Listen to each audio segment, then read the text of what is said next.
Machinery పేరు అడోనిరామ్ Judson, junior అడోనిరామ్ Judson. జననం 9/8/1788, మరణం 12/4/1850. స్వస్థలం మసాచ్యూసెట్స్, దేశం అమెరికా సంయుక్త రాష్ట్రాలు, దర్శన స్థలం బర్మా.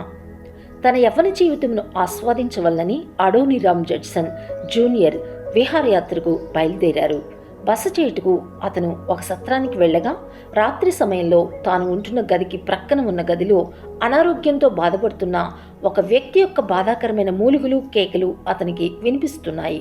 మరణశయ్యపై ఉన్న ఆ వ్యక్తిని గురించిన ఆలోచనలతో జడ్సన్ ఎంతో కలవరానికి గురయ్యారు. మరణమును ఎదుర్కొంటకు ఆ వ్యక్తి సిద్ధమేనా? తన నిత్యత్వాన్ని అతను ఎక్కడ గడపబోతున్నాడు వంటి ఆలోచనలు జడ్సన్ను వేడలేదు. మరుసటి రోజు ఉదయం ఆ వ్యక్తి మరణించాడని జడ్సన్ తెలుసుకున్నప్పుడు రాత్రి సమయంలో అతన్ని కలవరపెట్టిన అవే ప్రశ్నలు అతనిని తిరిగి చుట్టుముట్టాయి. ఆ సంఘటన ద్వారా తన హృదయంలో ఎంతో కలవరం చెందిన జడ్సన్ తాను కూడా మరణమును ఎదుర్కొంటకు సిద్ధముగా లేరని గ్రహించారు. ఏలయనగా తాను కూడా ఒక నశించిపోవచ్చున్న ఆత్మయని అతను ఎరిగి ఉన్నారు. తత్ఫలితముగా దేవుని నుండి వెనుకకు జారిపోయి పడిపోయిన స్థితిలో ఉన్న తన ఆత్మీయ జీవితమును గురించి అతను పశ్చాత్తాపపడి తన రక్షకుని సేవించుటకై తన జీవితమును సమర్పించుకున్నారు. అండోవర్ థియోలాజికల్ సెమినరీ అనే వేదాంత కళాశాల నుండి పట్టభద్రులైన పిమ్మట అతను సేవను గురించిన మనోచింతన గలవారైన ఒక స్నేహితుల బృందంలో చేరారు. విలియమ్స్ కళాశాలకు చెందిన వీరు తమ బృందాన్ని బ్రదరన్, సహోదర సహోదరులు అని పిలిచేవారు. ఈ బృందం అన్యజనుల రక్షణ కొరకు మరియు మిషనరీ సేవ కొరకు ద్వారములు తెరవబడవలనని తరచుగా ఎంతో భారంతో ప్రార్థించేది. వారు కాంగ్రిగేషనలిస్ట్ జనరల్ అసోసియేషన్ యొక్క మద్దతును సంపాదించగా అది 1810వ సంవత్సరంలో American board of commissioners for foreign machines ఏర్పాటుకు దారితీసింది.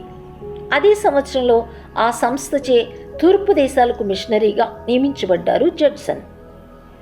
కాగా తన భార్య ఆన్ హసలైన్తో కలిసి 1812వ సంవత్సరంలో జడ్సన్ భారతదేశానికి పయనమయ్యారు. భారతదేశంలో సువార్తను ప్రకటించుటకు చేసిన ప్రయత్నంలో విఫలమైన పిమ్మట ఈ దంపతులు బర్మాకు వెళ్ళారు. అక్కడ వారు అమెరికన్ బాప్టిస్టుల మొదటి మిషన్ను స్థాపించారు. బర్మా ప్రజలపై సువార్త వెలుగును ప్రసరింపచేయుటకు వారిరువురూ కలిసి పనిచేశారు. బర్మా భాషలో ప్రావీణ్యం సంపాదించిన జడ్సన్ బైబిల్ను ఆ భాషలోనికి అనువదించుటకు కృషి చేశారు. విశ్వాసవీరులు, ప్రార్థనా యోధులు మరియు సహనంతో కూడిన పట్టుదల కలిగిన వారైన జడ్సన్ తన ప్రభువుకు నమ్మకముగా సేవ చేశారు. అతను పరిచర్య చేసిన కాలం శ్రమలు, చెరసాల, నిర్బంధం, కుటుంబ సభ్యులను కోల్పోవటం, ఆకలి బాధ వంటి వాటితో నిండుకొని ఉంది. మరి ముఖ్యంగా ఆంగ్లేయ బర్మా యుద్ధ సమయంలో అతని పరిచర్య ఇటువంటి శ్రమలతో నింపబడింది. వాటన్నిటినీ కూడా 1850వ సంవత్సరంలో తుది శ్వాస విడిచే వరకు సంతోష సహనములతో భరించారు అడోనిరామ్ జడ్సన్. మిషనరీ సేవ కొరకు ద్వారములు తెరవబడవలనని ప్రార్థించే భారం మనపైన మోపబడి ఉంది. ప్రభువ విశ్వాస వీరునిగా, ప్రార్థనా యోధునిగా మరియు పట్టుదల సహనములను కలిగిన వ్యక్తిగా ఎదుగుటకు నాకు సహాయము చేయము. ఆమెన్.